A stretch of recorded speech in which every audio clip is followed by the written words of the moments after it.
Doctors of Reddit, what was the dumbest I read on the internet? Moment you had with a patient? When I was a medical student, I met a woman who was heavily interested in homeopathy and natural healing, who started drinking her own urine. You can often drink small amounts with no issue, but she was drinking only urine. Urine has a high salt concentration, and she ended up dehydrated with an acute kidney injury. You think these people only drink their urine? They use it as eye and ear drops. They rub it into open wounds. They give themselves enemas with it. They keep it in the fridge for up to a year, or more, and then drink it, gargle it, you name it, they do it. It's disturbing as fuck, but these people are insane, so. It's like they simply gravitate towards shit because it's maverick to stick it to the man. These three things have nothing to do with each other. Homeopathy, pure water cures you because water has a memory, so it retains information of what it used to be in contact with, and somehow bringing it in contact with a random thing that causes the illness and then filtering that out again cures the illness, just like complete and utter nonsense on every level. It makes about as much sense as saying that tapping with a string instead of a club at a broken bone heals a broken bone. Natural healing, just the same thing as conventional medicine except not conveniently packaged. So now you brew tea from a massive amount of leaves for the exact same active ingredient they also sell in a super small pill, highly concentrated. Okay, you do you and expend that extra effort, but it's the same thing. Drinking urine, just drinking some random substance that isn't the most healthy one because whatever. These three have absolutely nothing to do with each other than being unconventional. I'm not even going to use alternative because natural healing is not alternative per se. It can very well be proven to work. It's just inconvenient to get the active agent that way instead of from a small pill. My father saw a patient who was convinced that hospitals were a sham. She had cancer. She winds up on chemo for a bit but very quickly tells my father she isn't going to be taking her medication anymore because she knows when she's being scammed, and the side effects of her medication were proof. Apparently, the chemo my father was prescribing was a ploy by Big Pharma. Apparently, that was what was actually causing the cancer in the first place. Well, she decides to go off her medication for a bit and starts feeling better, as no chemo equals no side effects from chemo. She takes this as further proof that hospitals are a sham and starts blogging about it. Posting online about how she's living proof that hospitals are fraudulent and telling people to stop buying Big Pharma's lies. She was then sent back to my father, via ambulance, sometime later. The test results were back and, surprise surprise, stage 4 cancer. She died in the hospital later that week. This is how my mom died. Always very hostile to Western medicine, especially after I went to medical school. Tried to treat worsening cough and back pain for months with herbal shit until she finally collapsed trying to go down the stairs and 911 was called. Refused to believe that she had stage 4 cancer, probably lung, because the paramedic had commented that she didn't look like a woman who was dying, and said paramedic was very handsome, which obviously trumped a fellowship in oncology. Refused all treatments, refused all diagnostics more involved than imaging, accused all of the doctors at 2 hospitals of conspiring to kill her. Died very surprised 3 weeks later. The worst part of this is the quote from the paramedic. Unless he misspoke, we tell people that all the time, but follow up with, "You don't look like you are dying right now, but we're gonna take you to the hospital to double check that, and they can check to see if there is something underlying that might be bad later. We don't have imaging, don't have lab equipment. We can only go off patient appearance, symptoms, and the limited info our monitor can tell us, which is pretty much limited to serious cardiac issues or respiratory perfusion." Sucks that she got so hung up on that one statement, which again, if the medic was worth his salt, would have been a third of what he actually said. I had a cousin who was always a little out there who got cancer behind her eye. She fought through it once, using chemo, radiation, etc. Then a couple of years later it's back, caught early because they were monitoring her closely. In the time between, her husband had colon cancer and beat it, again with typical medical treatments. A relative of hers convinced her to try alternative medicine this time because obviously they hadn't beaten it the first time because it was back. So instead of treating it like she had the first time, it was essential oils and God knows what else for months. I begged her on Facebook when she announced this to please get chemo and fight it the way she had before.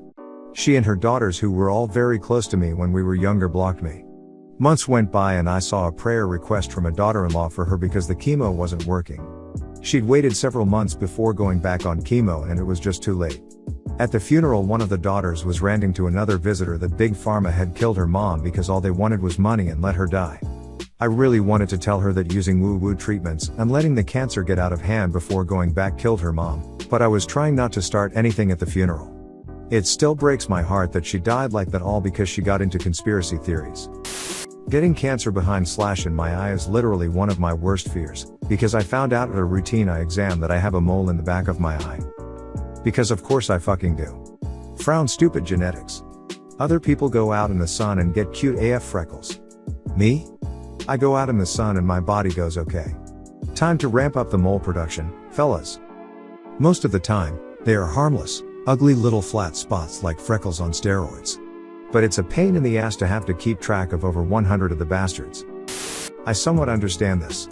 I have my husband mapped and each mole photographed because he's got a lot of them too. He thinks I'm being fussy, I'm just being overly careful. Here is an argument that I wish would be used more often to counter the big pharma lies claim: just because a big company makes a profit when they sell their product does not mean the product is a scam. Ford makes money every time it sells a car. Does that mean Ford's cars and trucks are a scam? It's the same with big pharma's products. The thing I go with, especially with people claiming they could cure cancer but it's too profitable, is that logic only works if your entire worldview is the USA. The rest of the civilized world has public healthcare. Everyone who visits a hospital in one of those nations is draining from a pool of tax dollars basically. Why would countries like Japan, France, Norway, all of them just go along with letting their population die so they can send their tax dollars overseas to American pharmaceutical companies? There's no logic there. Same thing with vaccine conspiracy theorists. It's a $10 billion industry. Nah man, it's a $10 billion expense to other countries. There's a huge damn difference. Something similar happened with my granddad, although it wasn't his fault. He had a stroke which developed into dementia. The last time I saw him alive, he was in a hospital bed and looked like a frail little bird. He kept insisting that the hospital was fake and he was actually in his bedroom that had been remodeled to look like a hospital room while he was asleep. He kept yelling at the nurses for trying to give him medication because he was convinced they were trying to poison him. It was painful watching my usually very stoic dad try to reassure him. He absolutely adored his parents, that everything was okay and to please take his medicine. My granddad died about 2 weeks later. Then, about 3 years on, my grandma, my dad's mother, came down with dementia and had to be in a care home. I was there visiting with my dad the night she died as they called to say she probably didn't have long left. He was feeding her rice pudding, and she suddenly had some kind of moment of clarity and said, "I remember feeding you as a baby, I never thought it would come to this." And the next minute, she was gone. One of the only times I've seen my dad cry. I just remember him holding her hand and saying, "Bye, Mom." It was heartbreaking. Whoa. I think my grandfather experienced this when I went to visit him on what was unfortunately his deathbed.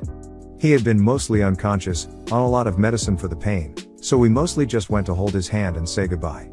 While we are there he opens his eyes, looks around a bit, then focuses on me. Quite abruptly he makes eye contact, almost gasps a little, and makes this silly face he made all the time, just being to make us laugh as kids.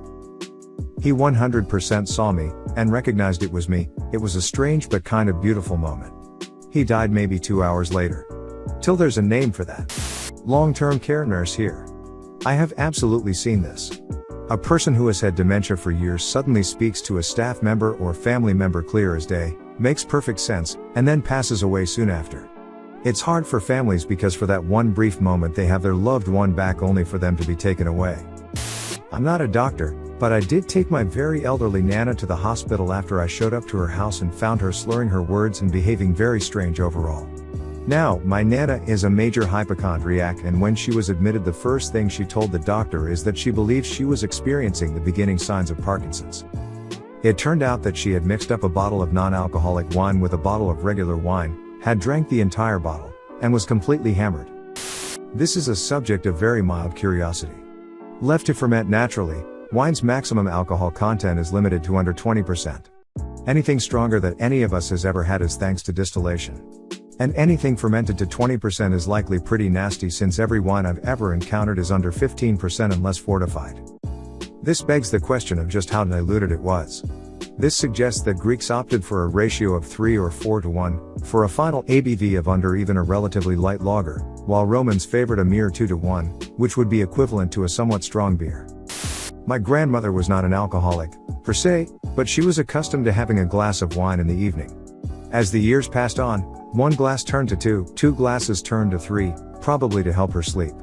Given that she was living alone, we didn't actually know how many glasses she usually drank, except that it had been increasing over time. She ended up at a nursing facility at one point, and it was pretty clear she was deteriorating and would pass away in the coming months. The nursing facility wouldn't allow alcohol. With the anger and stubbornness that sometimes shows itself with advanced age, my grandmother was livid and just refused to accept this.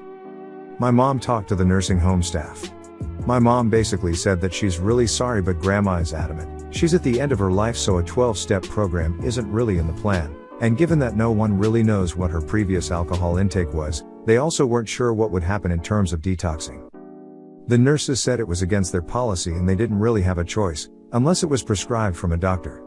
So, my mom talked to her doctor, and the doctor ended up writing a prescription for 1 to 2 glasses of sherry every evening, which she had for the rest of her days. I witnessed the CSI effect as a juror once. This other juror asked if there was any DNA evidence while we were deliberating, like that was going to matter.